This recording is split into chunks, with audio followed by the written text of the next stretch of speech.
Well,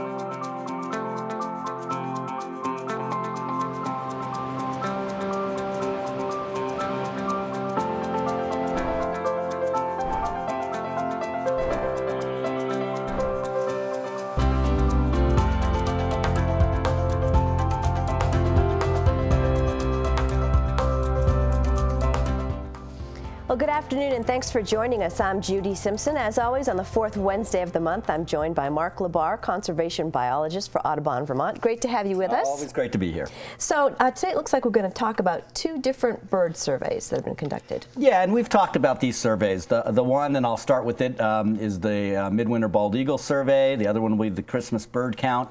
You know, the Midwinter Bald Eagle Survey happens at the end of December through the middle of January. Audubon, Vermont has been doing this survey, working with the Vermont Department of Fish and Wildlife, who fund the project for us to basically go out and get citizen science out looking for bald eagles. Now there's a set number of routes, what they call standardized routes, which we survey every year. But over the past couple of years, since eagles have become really, we're seeing a lot of them, we started checking other sites as well, different lakes and ponds, to see whether or not we can pull some in. Now, bald eagles, kind of an iconic species. Right. You know, when I first started doing this, you know, you didn't see them very often in Vermont.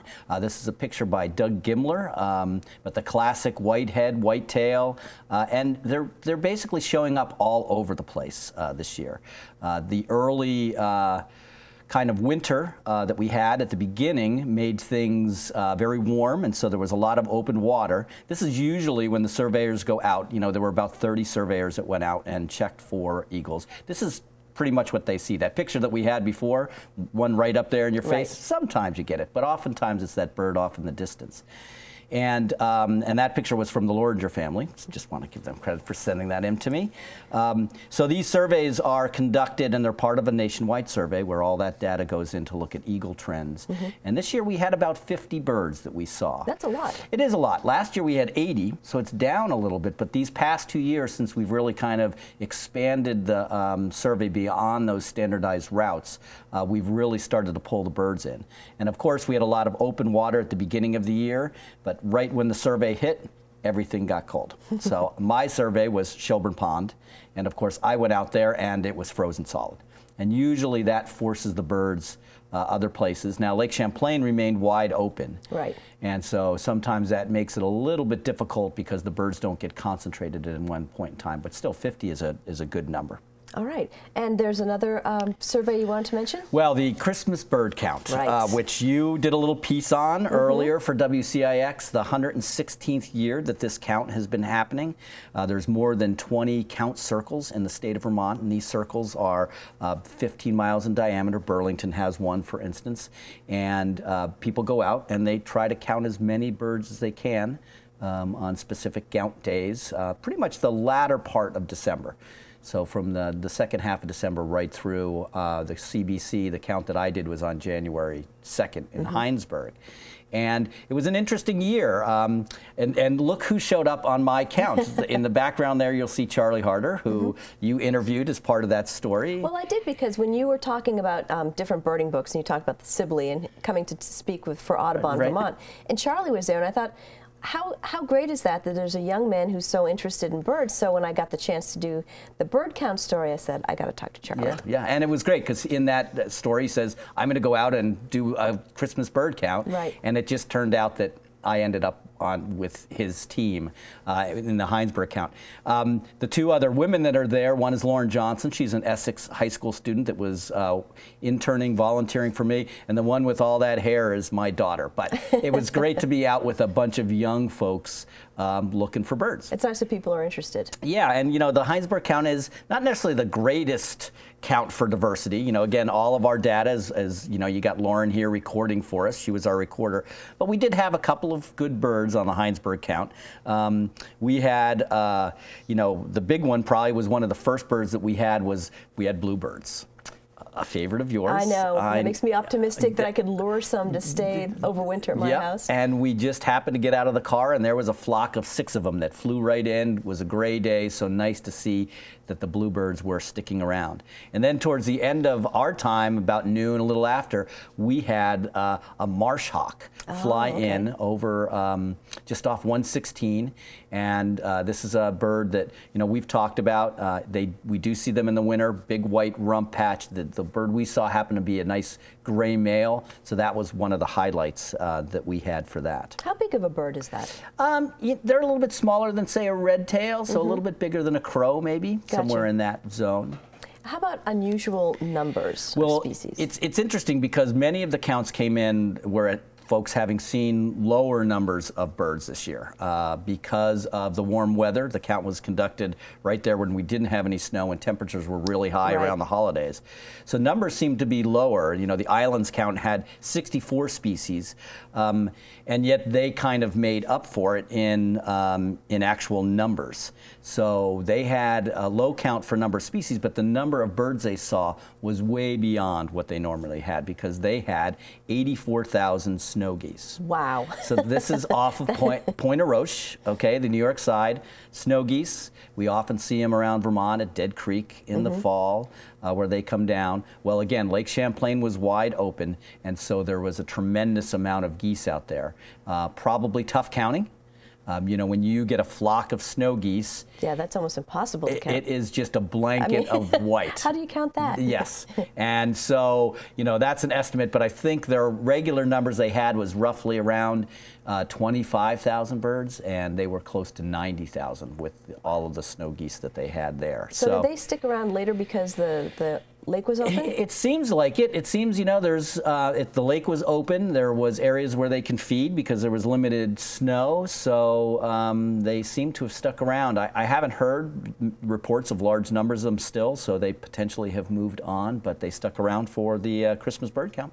Well, what else did people see? Down in Rutland, you know, looking at their numbers, they had roughly the same number of species, but they did have some highs for their count. So a bird we associate with summer, the song sparrow, they had 12 of those.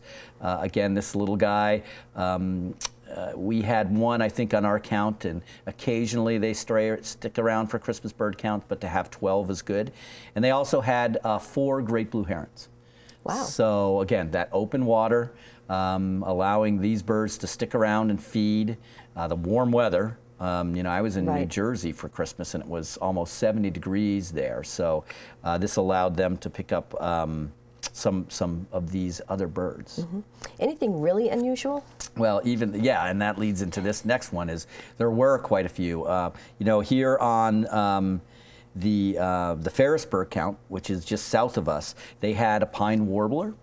Now, a pine warbler is one of the first birds that return of our warblers and one of the last ones to leave. So they're an early and late migrant.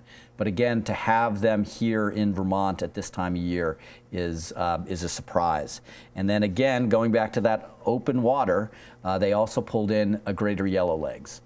Which is a shorebird, and they feed in shallow water, moving around on, you know, they get their name from having yellow legs and long yellow legs. And so they were able to pull this in for their count as well. And then here in Burlington, a white-eyed vireo showed up. Now that is a species that we do see here in Vermont, rarely this late. It was over, I think, at Red Rocks Park, and was the hubbub on the birding listserv as people tried to go out and catch that bird. This is a bird that normally breeds and sticks further south to us in and around Jersey and areas like that, but you know, every once in a while gets up into Vermont. And so if you'd see one, it would be probably long gone usually by this time. Yeah, and even to see one out during the summer months is a good thing to see a white-eyed vireo. You know, what's interesting is I did some banding years ago down on an island called Horn Island in off the Mississippi coast. And I saw white-eyed vireos, you know, I saw so many white-eyed vireos that were migrating through that I was like, getting a little crazed by seeing them all. So again, a bird that's pretty prevalent south of here, but a good one certainly for this time of year for us. Now, I know there's also an effort afoot to count crows. Yeah, so leading into the Christmas bird count, and other folks are trying to find crow roosts. You know, these are these nighttime roosts that the crows use. You know, crows, kind of an iconic bird. People see them around, you know, the scarecrow, you know, out in the ag fields. This time of year, they really start to congregate, and you can find these very large flocks of, or roosts that the birds come into. And again, these roosts allow for protection. You have protection in numbers. And oftentimes you will have these roosts also located in cities. And that gives them a little bit of protection from their primary predator, which is great horned owls. Mm-hmm. So the Burlington count actually had 3,000 crows. Wow. Because they had gotten word out that they were looking for these crow roosts so that they could actually capture them and count them as part of the count. They were able to bring in, you know, that high number like that. I've seen, it was a long time ago, but I saw one roost that was right down on St. Paul Street. And there were a couple of cars, and I think I've mentioned this on the show before, that were underneath that roost. Unfortunate. And yes, and they were very white, to say the least. And you can actually see a guano path from the main direction from where these crows would fly into this roost every night. That's almost creepy. It is. It's, you know, like The Birds, the movie The Birds. Mm-hmm. And but again, the crows, very social species, very intelligent species. And they figured out that if they stick in around where there's some light and they hang out all together, they're less likely to get eaten. That's good. Well, thanks. It looks like we have some time for a question from one of our viewers. Here's one from Cheryl Coburn of West Wardsboro. She says, this bird appeared at our feeders before Christmas, and it's still here, living in the shed or under the cars. Yeah, so a great shot by them that they sent in. So cute. It is a cute bird. This is a Bobwhite. And it gets its name from its song, which you were telling me earlier that you had one at the house. Yes, and it would start piping up at about 5 o'clock in the morning. Yep. Bobwhite. Bobwhite, Bobwhite. And it's a species of conservation concern down south. You know, there's a lot of effort for Bobwhite conservation. They like scrubby edges. This one probably was a releasee, and it was hanging around, you know, taking shelter underneath whatever it could find. Whether it's still sticking around now, I don't know, but oftentimes they are escapees from gun clubs, or, you know, well, they'll be released to be hunted. But a cool little bird to have hanging around your yard. Very cool. What else are people seeing this year? I mean, it's been such an unusual winter. Well, things have gotten cold now. Right. And so we're kind of back to normal with what's happening. That early December and that really strange weather has made for some very interesting stuff. And a lot of low counts on the Christmas bird count, which is kind of interesting. But what people have been seeing, a lot of activity has been happening down around the Lake Champlain Bridge, where folks have been going out. The lake ice is beginning to move out and concentrating, and they're getting large rafts of scaup and golden eyes, which are waterfowl, ducks. Loons are being seen, common mergansers. So people are going down and they're viewing that ice, that concentration of waterfowl as the as they from either side of the lake. As far as some regular birds here, we've got snow cover now. So a lot of our robins, which probably stuck around, we saw them in December, have now probably moved further back. Although it sounds like they're going to have to move even further because the coast is going to get a big storm. So that snow pack really influences oftentimes whether birds will stick around, especially things like robins. So even though they've been here, they could still move at any time? Yeah, it's they can fly, and being able to fly, they can cover a lot of ground pretty quickly. At our feeders, we've been seeing the regular bunch of folks, but this year at the Audubon, we have a ton of goldfinches. which is We do really too, yeah. which is really interesting because it's not a bird that we normally get at the feeders. They kind of come and go, but they've been sticking around these days. And so what should people be thinking about as far as putting food out? Well, you know, bird feeding, it's a great time to, you know, put feed out. There was a little concern at the beginning of the year. Bears were problematic. With that warm weather again, bears didn't den as early as they normally do. So the Fish and Wildlife Department put out a bulletin saying, don't put your food feeders up or take them back in. But I think now we're past that, so folks can feel perfectly fine to get their food out there, and especially in you know, the past couple of weeks have been pretty cold. You know, they've been down single digits, and we've noticed a lot of activity at our feeders as birds are coming in and taking advantage of that extra food source. Excellent. Well, thanks. Well, if you have a bird-related question, you can pass it along to Mark. You can write to him at the Audubon, Vermont, 255 Sherman Hollow Road in Huntington. The zip code is 05462.